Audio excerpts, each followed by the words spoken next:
निर्माण एकेडमी के YouTube channel में आपका स्वागत है। हम बातचीत कर रहे हैं प्राचीन भारत के इतिहास। उसमें हम देख रहे हैं सिंधु घाटी सभ्यता के स्थल। आज हमारा अगला स्थल है, हम बातचीत करेंगे सुरकोटदा। सुरकोटदा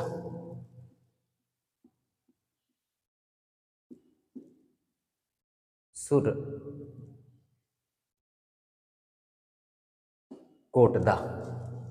तो सुरकोटदा के खोजकर्ता, सुरकोटदा के खोजकर्ता कौन है? तो जगपति जोशी। जगपति जोशी। और सुरकोटदा की खोज कब होती है? तो 1964 ईस्वी में सुरकोटदा की खोज होती है।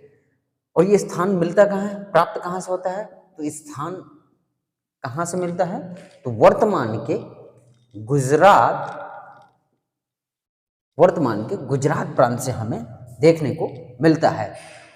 सुरकोटदा से हमें प्राप्त वस्तुएं, तो हम देखेंगे प्राप्त वस्तुएं। तो प्राप्त वस्तुओं में पहला है घोड़े की हड्डी के साँच। घोड़े के हड्डी के साँच प्राप्त होते हैं। दूसरा हम देखेंगे लकड़ी के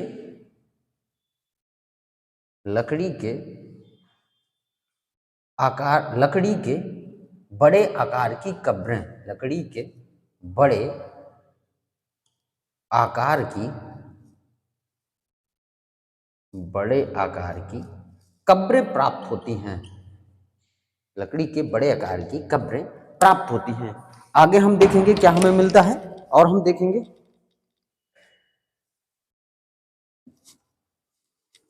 आगे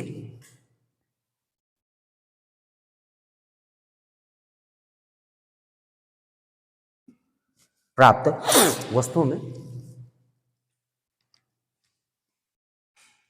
बैल के साथ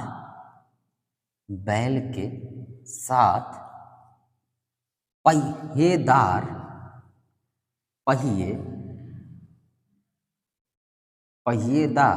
गाड़ी की मूर्तियां हमें प्राप्त हुई हैं।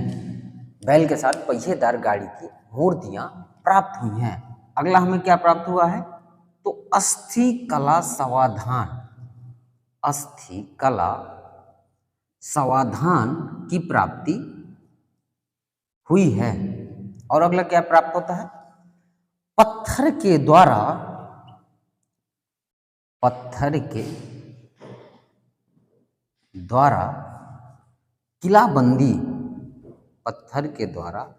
किलाबंदी की गई है।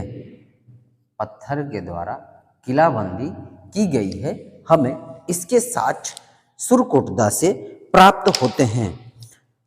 और अंत में हम देखेंगे तो कच्ची ईंटों का प्रयोग। कच्ची ईंटों का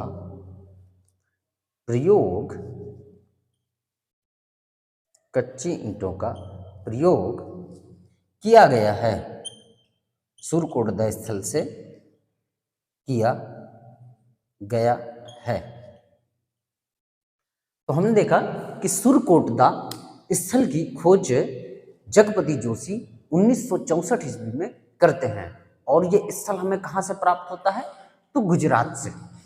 इसमें कुछ प्राप्त वस्तुएं हैं। बैल के साथ पहिएदार गाड़ी का मूर्तियां, अस्थि कला सावधान, घोड़े की हड्डी के साँच हमें प्राप्त हुए हैं। पत्थर के द्वारा किलेबंदी की गई है। कच्ची ईंटों का प्रयोग किए गए हैं।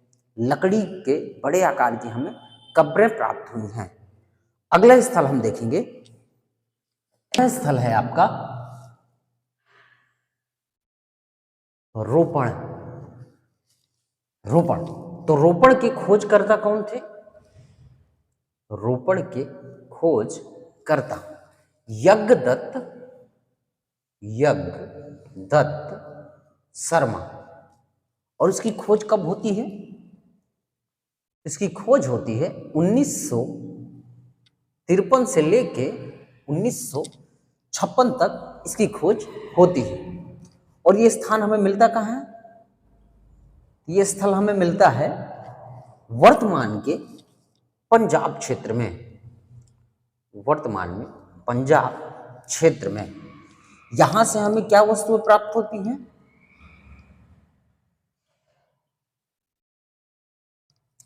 मनुष्य के साथ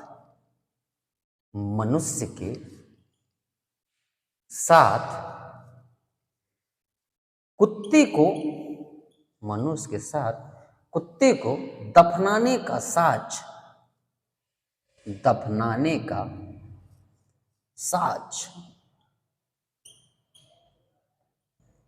प्राप्त हुआ है। तो हमने देखा कि रोपड़ के खोजकर्ता कौन है? यज्ञदत्त शर्मा। और कब करते हैं? 1953-56 में। और इसकी स्थान कहाँ है? तो पंजाब। और हमें यहाँ से क्या मिला है?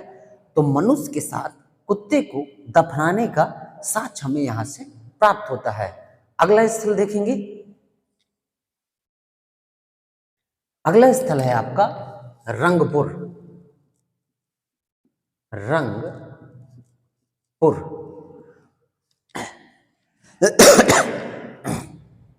रंगपुर के खोजकर्ता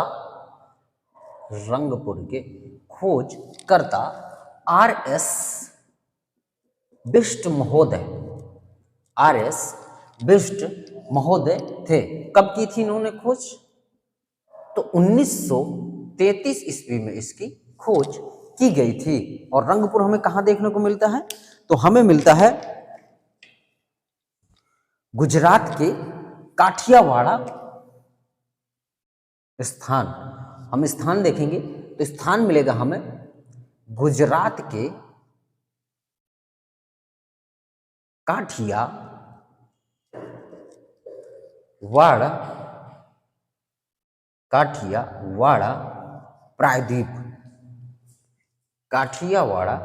प्रायद्वीप। और किस नदी किनारे? तो हमें मिलेंगे भादर या मादर नदी के किनारे। और हमें रंगपुर से क्या प्राप्त होता है? तो हम प्राप्त वस्तुओं में देखेंगे तो प्राप्त साक्ष्य में हमें यहां से मिलता है धान की भूसी। तो रंगपुर की खोजकर्ता R.S. बिष्ट 1933 ईस्वी में गुजरात के काठियावाड़ प्रायद्वीप में।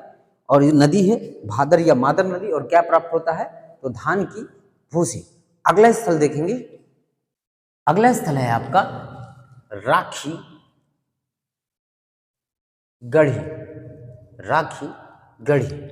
तो राखीगढ़ी ये है कहां? तो सबसे पहले हम देखेंगे हिसार हरियाणा में यह स्थल देखने को मिलता है। और इसकी खूबी क्या है, क्या साक्ष्य? तो हम देखेंगे सिंधु घाटी सभ्यता का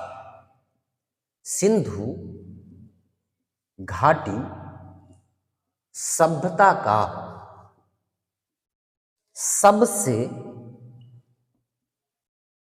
बड़ा स्थल है।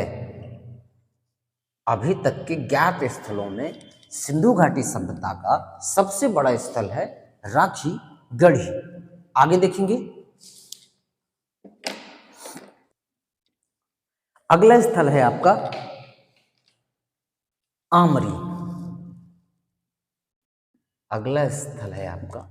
आमरी। तो आमरी के खोजकर्ता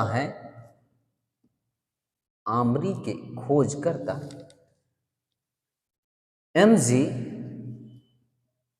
मजूमदार। और उसकी खोज कब करते हैं?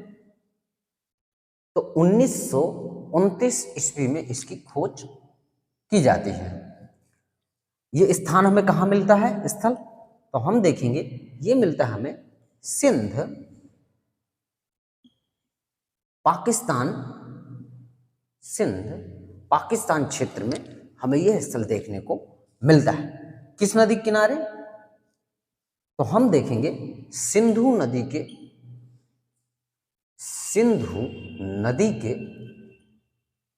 किनारे, सिंधु नदी के किनारे।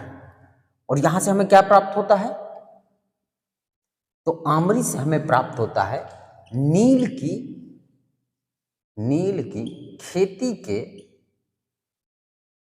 की खेती के साक्ष्य मिलते हैं, या हम कहें तो नील हमें यहां से प्राप्त होती है। अगला स्थल देखेंगे। अगला स्थल है आपका मांडा। मांडा है सिंधु सभ्यता का सबसे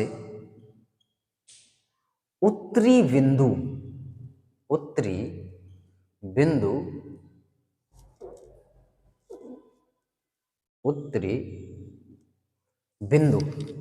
सिंधु सभ्यता का सबसे उत्तरी बिंदु कौन है? मांडा। तो मांडा की खोज करता कौन है? इसकी भी खोज करता है जगपति जोशी। खोज करता जगपति जोशी। और कब खोज करते हैं? तो 1975 ईस्वी में इसकी खोज करते हैं। यह स्थान कहाँ है? तो स्थान है जम्मू कश्मीर। किस नदी के किनारे? तो हम देखेंगे चिनाब नदी के किनारे यह स्थल हमें देखने को मिलता है। तो हमने देखा कि मांडा जो सिंधु घाटी सभ्यता का सबसे उत्तरी बिंदु है, इसकी खोज करता है जगपति जोशी। और कब खोज करते हैं? तो 1975 में। और कहाँ है ये स्थान? जम्मू कश्मीर, चिनाब नदी के किनारे। आगे देखते हैं। आगे हम देखेंगे अगला स्थल है हमारा कोट दीजी। इसके खोज करता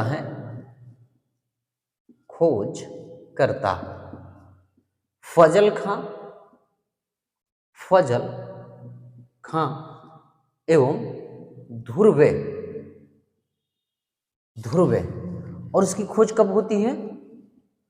तो 1955 ईस्वी में इसकी खोज की जाती है। और यह स्थल कहां मिलता है? तो स्थान सिंध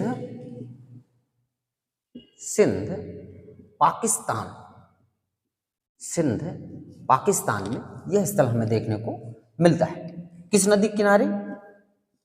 तो हम देखेंगे ये सिंधु नदी के किनारे हमें यह स्थल देखने को मिलता है। तो कोट दीजी खोज करता फजल खां ध्रुवे कब करते हैं? 1955 ईस्वी में। और यह स्थल कहाँ है? तो सिंध पाकिस्तान में। और किस नदी किनारे? तो सिंधु नदी के किनारे हमें देखने को मिलता है। आगे हम बातचीत करेंगे। अगला हम देखेंगे गुजरात में पाए जाने वाले स्थान। गुजरात में पाए जाने वाले स्थान। तो हम देखेंगे पहला है सुरकोटदा।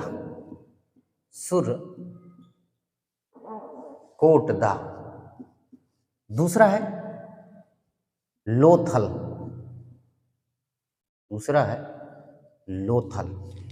तीसरा है प्रभास पाटन।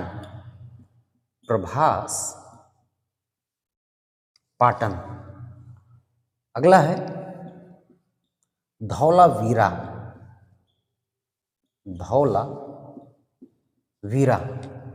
आगे देखेंगे पांचवा है रंगपुर। छठा है देसलपुर आदि। हमने कुछ महत्वपूर्ण स्थल देखे जो गुजरात में पाए जाते हैं। लोथल, धौलावीरा, रंगपुर, प्रभास पाटन, सुरकोटदा आदि। आगे हम देखेंगे, अगला देखेंगे सिंध में पाए जाने वाले, सिंध में पाए जाने वाले स्थल।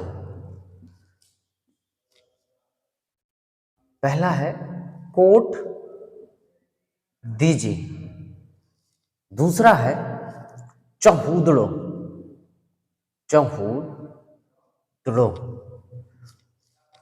कोट दीजी, चहूदड़ो। अगला है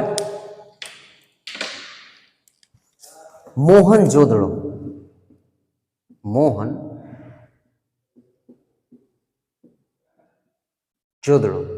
आगे है आमरी,